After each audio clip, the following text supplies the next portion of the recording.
Have you ever walked through a buzzing city? You've probably seen the busy streets, constant motions, and buildings towering over you. But have you ever stopped to look at the subtle designs? Spikes under bridges, posts that divide the seats, or even armrests that divide benches. It isn't an accident why it's designed this way.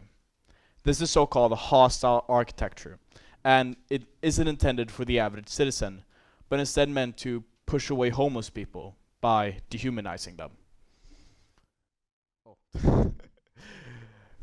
To understand why it's such a horrible concept of environmental design, we first must ask ourselves, what is hostile architecture? Well, hostile architecture is a deliberate design of public spaces to deter certain behavior or certain groups of people. For example, benches may be sloped so lying down is impossible, or spikes may be placed under benches so resting is impossible there as well. These designs may seem subtle, but they are deliberate and harmful, targeting those who are already suffering. This is due to modern cities often prioritizing efficiency and satisfaction for the average citizen, but not for those suffering. Hostile architecture actively excludes the homeless and pushing them away and treating them like pests. But is it really right to use the environment to push away people who really have nowhere else to go? You may be wondering, how does it exclude?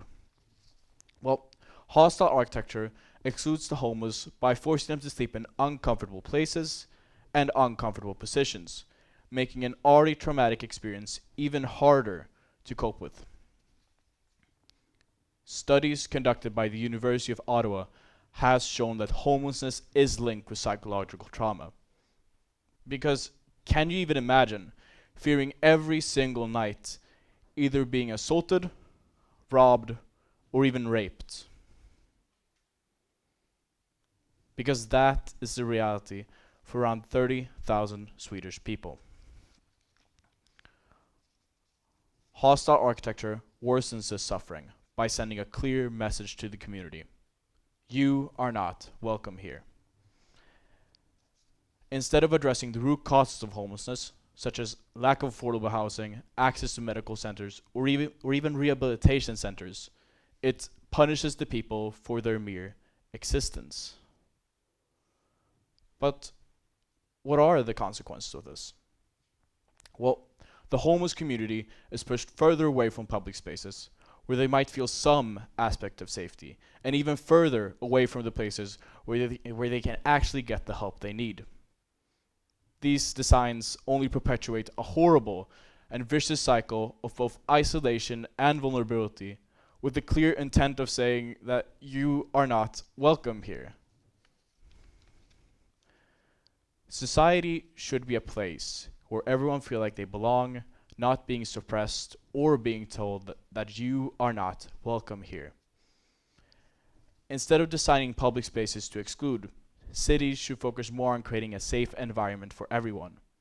By addressing the root causes of homelessness, such as lack of affordable housing and access to rehabilitation centers, we can create an environment that uplifts everyone, rather than punishing the people who are already the most vulnerable. A great way to start is by saying, you are welcome here. Thank you.